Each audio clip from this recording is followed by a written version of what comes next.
Salut chef, bien? Bien ou bien? J'avais fait une FAQ sur Instagram, donc let's répondre aux questions, man. Oh goddamn, plus que prévu. Bon, j'aurais peut-être dû me préparer en avance. C'est pas grave, it's okay. We gonna, on va trouver ça ensemble. C'est pas grave, je vais couper un peu, je vais faire un peu de montage. Ça me dérange pas plus que ça. Peut-on toujours croire en l'être humain? Damn. J'aime comment je vous dis, on peut parler de tout. Yo, je peux répondre à des questions simples aussi, s'il vous plaît? Oui, tu peux toujours croire en l'être humain. Pourquoi? Parce que tu es un humain.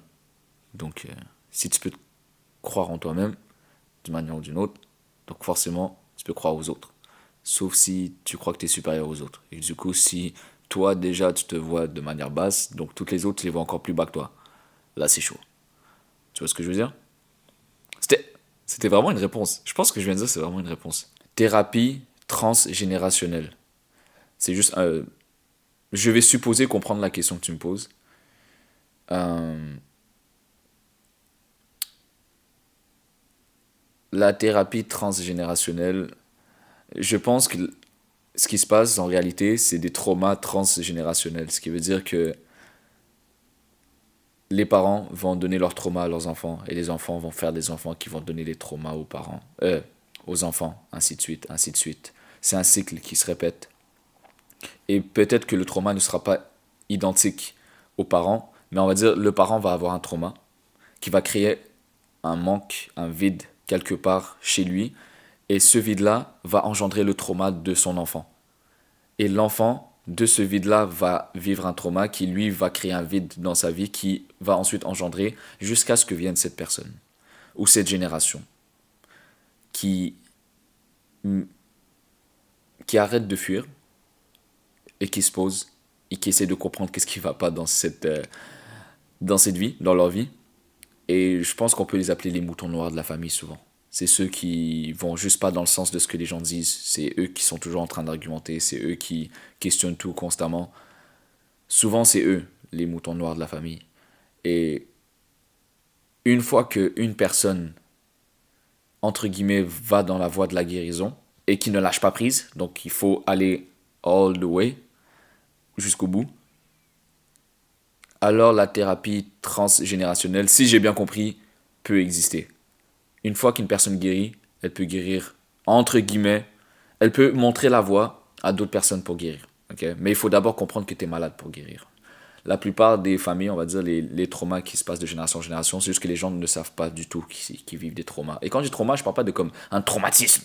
Je parle juste d'une douleur, d'une énergie. C'est souvent une énergie qui suit.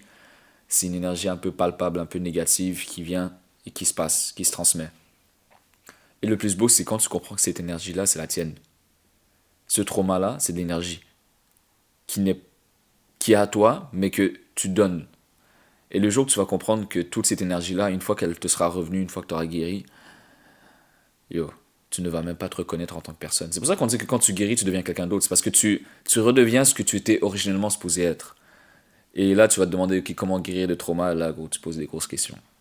Avant, je t'aurais dit le développement personnel. Maintenant, je te dirais Dieu. Mais après, l'un vient avec l'autre. Donc, fais les recherches. Peux-tu réflexionner, ok, je vois ce que tu veux dire par là, sur des sujets de développement personnel ou autres dans une version athée? Intéressant. Bah, regarde toutes mes autres vidéos. Genre, avant les 4 dernières, toutes mes autres vidéos, c'était en mode athée. Genre, moi, je faisais très attention à ne pas impliquer Dieu dans l'équation. Je peux comprendre pourquoi. Parce que c'est sûr que quand tu crois pas en Dieu, qu'une personne parle de Dieu, toute explication qui vient ensuite ne fait aucun sens. Donc, tu ne gagnes aucune information. Tu vois ce que je veux dire? Après, est-ce que je te conseille de continuer à trouver des réponses athées? Tu vas juste tourner en rond, littéralement. Mais au final, ouais, je peux. Juste regarde mes autres vidéos. Ou continuer à regarder mes vidéos, parce que c'est pas parce que je parle de Dieu que je n'utilise pas ma rationalité et ma logique et toute ma manière de structurer mes idées, mes pensées et comment j'explique les choses. Dieu n'a rien changé à l'équation. Ça a juste rajouté une dimension que je ne calculais pas, tout simplement. Donc, ouais, exact. J'utilise toujours des points et je rajoute après Dieu. Mais je vois ce que tu veux dire, ouais, ouais. Je vais toujours faire attention à ne pas juste parler d'un point de vue religieux, mais parler d'un point de vue juste logique et rationnel. Et si ça rentre dans l'équation que la religion est logique et rationnelle sur le sujet, bah je vais le rajouter. Sinon, pourquoi ne pas le faire? C'est quoi les odds? Quand tu réfléchis sur un sujet complexe, comment tu fais pour structurer tes idées de manière claire? Je ne savais pas que c'était clair. Euh, Déjà de base, aucun sujet n'est complexe. Honnêtement, aucun sujet n'est complexe. C'est juste que des fois, les gens vont parler d'une manière où ils vont essayer de te faire sentir d'une manière quand ils parlent d'un sujet pour que eux, peut-être, ça booste leur ego. Mais maintenant, je te dis honnêtement, gros, euh, va écouter, on va dire, une vidéo sur la théorie des cordes. C'est de la physique, ok? Va l'écouter d'une personne qui est passionnée et qui prend en considération que toi, tu n'y connais rien. Et instinctivement, la personne va structurer ses idées par rapport à toi. En mode, si elle est passionnée, elle va vraiment vouloir que tu comprennes. Et non juste shoot l'information. Bah, moi, c'est pareil. C'est juste que vu que j'aime, entre guillemets, structurer mes idées, bah, c'est le fait que j'en parle. On va dire que quand je fais pas de vidéo, mes idées sont pas claires en passant. Genre, j'ai beaucoup de mal à moi-même mettre les mots. Sauf quand je fais une vidéo, parce que là, je dois le faire parce que je sais qu'il y a des personnes qui m'écoutent. Et c'est instinctivement, pendant que je parle, c'est là que mon cerveau me dit, yo, oublie pas, il y a un filtre, en mode, il y a un filet, que ce que tu dis, les gens vont pas exactement le percevoir comme qui est dans ta tête. Et cette double conscience de parole, je sais que mon français fait aucun sens, bah, ça fait que ça me force à structurer mes idées parce que je parle à quelqu'un, en mode de vous. Et aussi, surtout, bah, à force de faire des vidéos, clairement, je m'entends parler, je vois comment je pense et je vois que des fois, ce que je dis ne fait aucun sens. Et à force de parler et de t'exprimer et d'exprimer ce qu'il y a dans ta tête, bah, tes idées vont devenir beaucoup plus claires pour les autres. Mais c'est sûr que si tu gardes tout pour toi constamment dans ta tête et que tu le mets jamais, on va dire, sur papier ou en parole, moi je suis un gars parole, honnêtement, j'aime pas écrire, bah ouais, ça va jamais arriver. Donc comment? C'est la pratique, honnêtement. Si tu parles un peu de mes idées un peu vidéo concept, là c'est du travail. En mode, je commence un truc là, je peux donner un peu genre ma recette. Je commence par la fin. Je commence toujours par la fin. Le point que je veux amener, l'idée que je veux amener, la sensation que je veux amener, la réaction que je veux amener, peu importe ce que je veux amener, c'est toujours par la fin que je commence. Et, et je dis à mon cerveau et à moi-même, ok, trouve comment arriver à cette fin-là et fais étape par étape vers la fin jusqu'à un début qui ferait du sens. Voilà, je pense que je viens de donner une... Yo, si... Écoute, je vais même pas en dire plus, j'ai donné quelque chose là. Tu peux faire une vidéo sur les sœurs toxiques, s'il te plaît.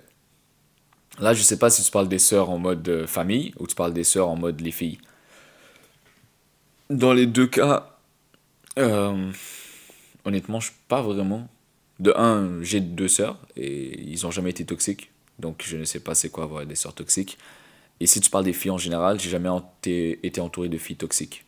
Surtout si t'es un gars et que les filles ont été toxiques avec toi, c'est pas pour être macho ou quoi que ce soit.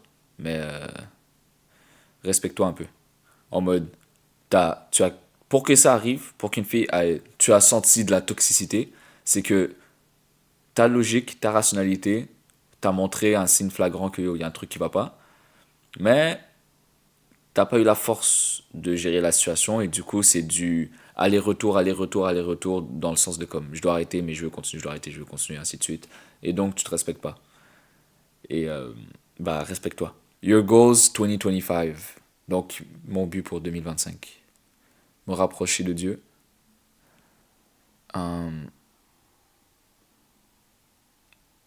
Ouais, il y a pas... Après, si tu veux plus concret, clairement, financièrement, être plus stable, entre guillemets. Ouais, je vous l'ai pas dit, bah là, je vais vous le dire. J'ai quitté mon travail. Ouais, je sais. Je sais. Encore. Mais là, parce qu'en gros, depuis ma dernière vidéo, là, c'est la grosse, je vous ai raconté qu'il y a un travail qui m'a sauvé la vie, ainsi de suite, nanani, nanana, God's plan and everything, et tout et tout. Bah, je travaillais dans un magasin, je travaillais dans un gym. Là, j'ai arrêté le magasin pour X raisons que je ne vais même pas mentionner. Là, genre, j'ai juste démissionné parce que c'était trop du n'importe quoi. Et surtout, je voulais du temps. Et leur horaire était trop merdique. Et c'est bon. Genre, l'argent, j'en fais assez pour subvenir à mes besoins primaires. Genre, la base. Clairement, je me fais vraiment pas assez pour économiser ou pour faire n'importe quel gros achat. Mais j'ai le temps pour faire des vidéos, pour me concentrer sur la religion.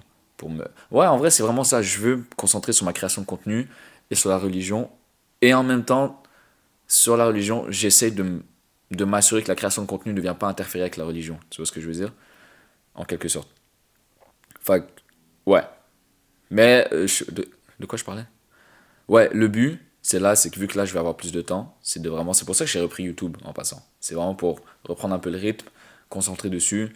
Là, j'attends genre la prochaine paye, honnêtement, pour m'acheter un nouveau PC, pouvoir faire des lives et peut-être avoir un début de rendement financier parce que là, pour l'instant, en gros, c'est chaud. Et je suis en train de travailler sur un truc que je vais vous proposer. Je pense que beaucoup de gens pourraient être intéressés. Ça m'a pris beaucoup de temps pour trouver qu'est-ce que je pourrais vous proposer, mais je pense que je suis tombé sur la réponse. Et quand vous allez le voir, vous allez juste vous dire, ouais, je le vois. Ouais, c'est logique. Ouais, il y a un truc. Genre de la valeur ajoutée. Tu captes? Donc, ouais, grosse réponse en fait. Tu es Canadien? Ouais. Bah, je vis au Canada en ce moment, ouais. Tu vis des réseaux? Bah, déjà répondu. Non, pas du tout. Et en passant, je réponds pas à tout le monde là, parce qu'il y a. Déjà, vous êtes beaucoup à juste me dire merci, et du coup, bah, juste merci. Sincèrement, genre, on va dire. Luce 18, juste merci infiniment. Bah, merci à toi. Et de rien, mais merci à toi. Quelle a été ta motivation pour te sortir de ton addiction?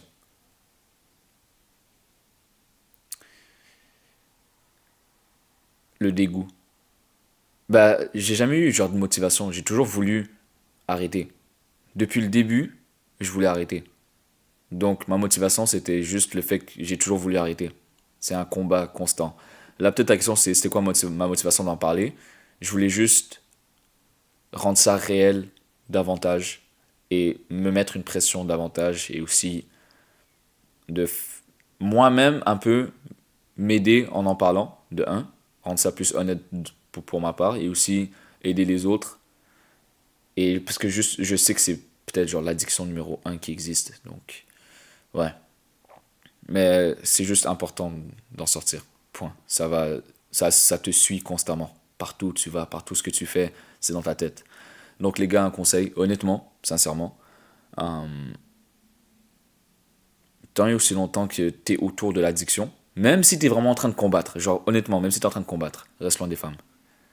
Et si tu es un homme bien et tu veux rencontrer une femme, tant et aussi longtemps que tu sais que ce truc-là n'est pas derrière toi, reste loin d'elle. Honnêtement.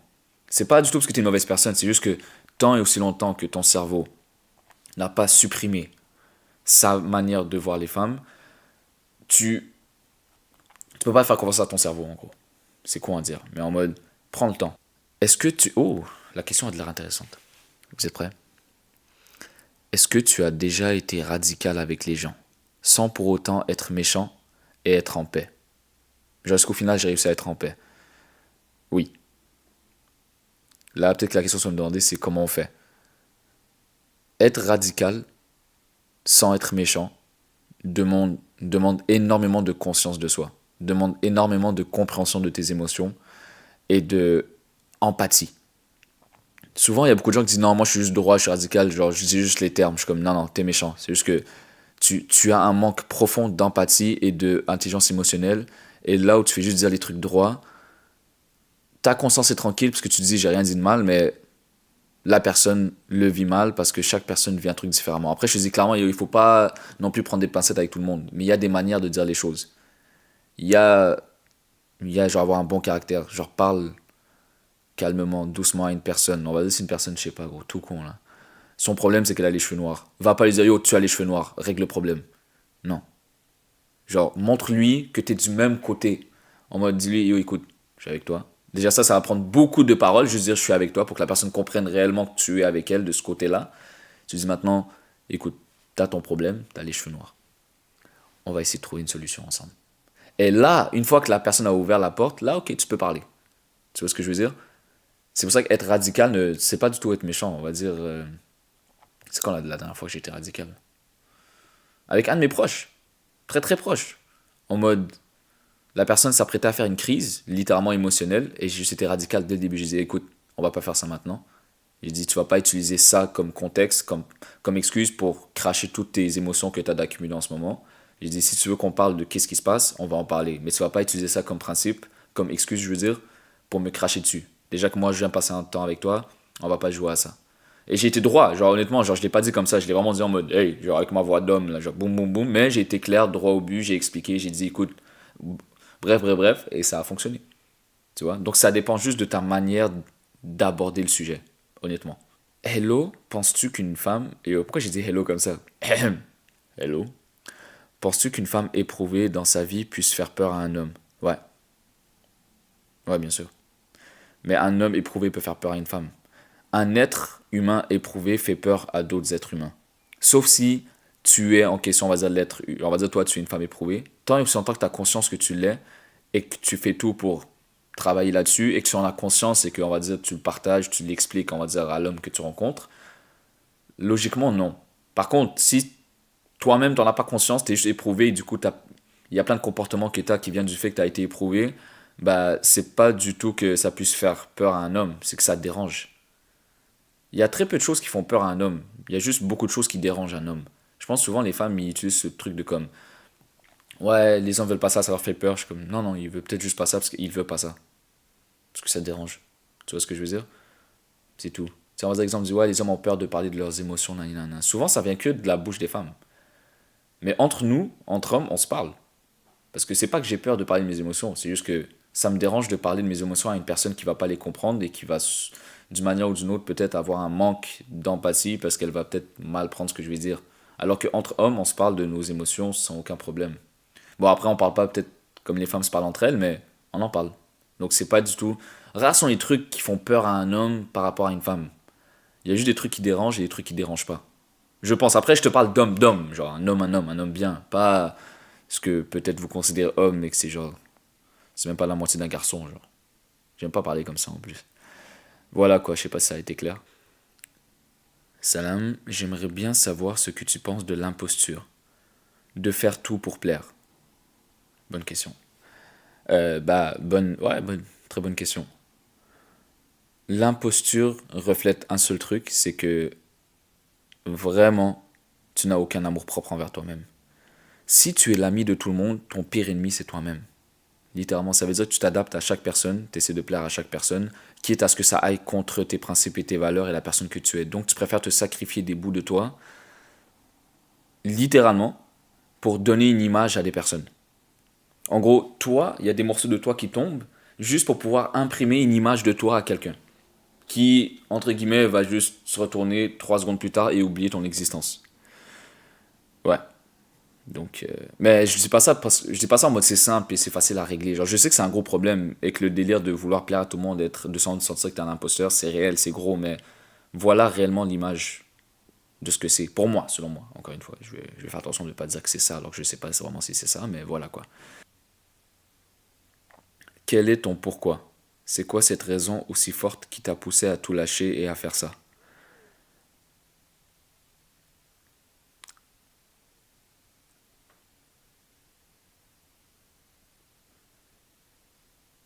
Euh, Honnêtement, j'ai pas la réponse exactement.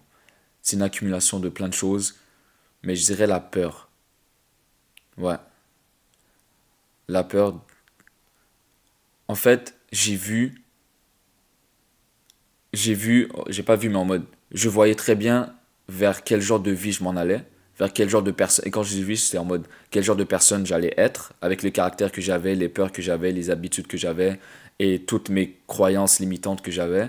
Je savais que cette personne-là que j'étais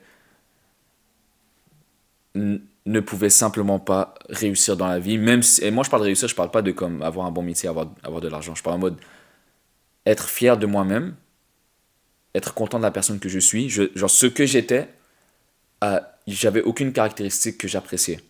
Et mes bonnes caractéristiques, je les oubliais parce que je me concentrais que sur les mauvaises. Parce que je savais que les mauvaises étaient juste trop énormes. Tu vois ce que je veux dire?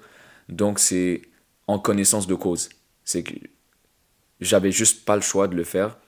Sinon, j'allais juste vivre une vie de misère, entre guillemets, dans ma tête. Genre, j'allais savoir que depuis le début, tu sais que ça, c'est un problème, ça, c'est un problème, ça, c'est un problème, mais t'as juste voulu vivre ta vie en l'ignorant parce que tu sais que t'as juste pas la force de gérer. Donc, en mode, c'est comme si j'allais devoir vivre ma vie constamment en sachant que, bah, je suis un lâche. Tu captes? Donc, ouais, je dirais que c'est un peu ça. Je pense. J'avoue que c'était vraiment pas clair, la réponse.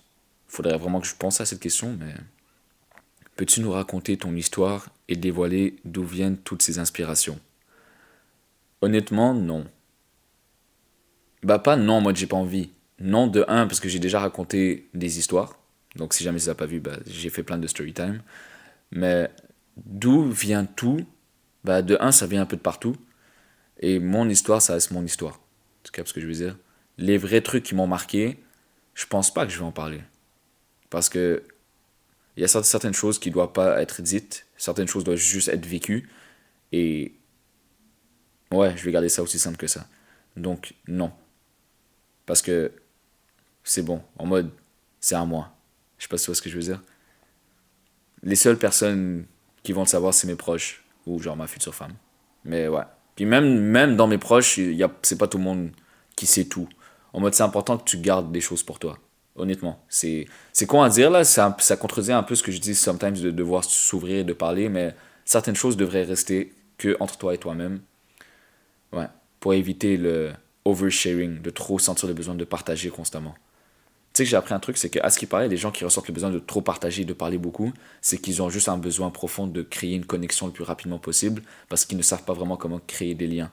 Donc si jamais tu ressens toujours ce besoin de parler beaucoup, de raconter beaucoup ta vie, c'est qu'au fond, profondément, tu as envie de créer des liens, peut-être parce que tu es en manque de liens émotionnels, genre relationnels. Je sais pas, peut-être.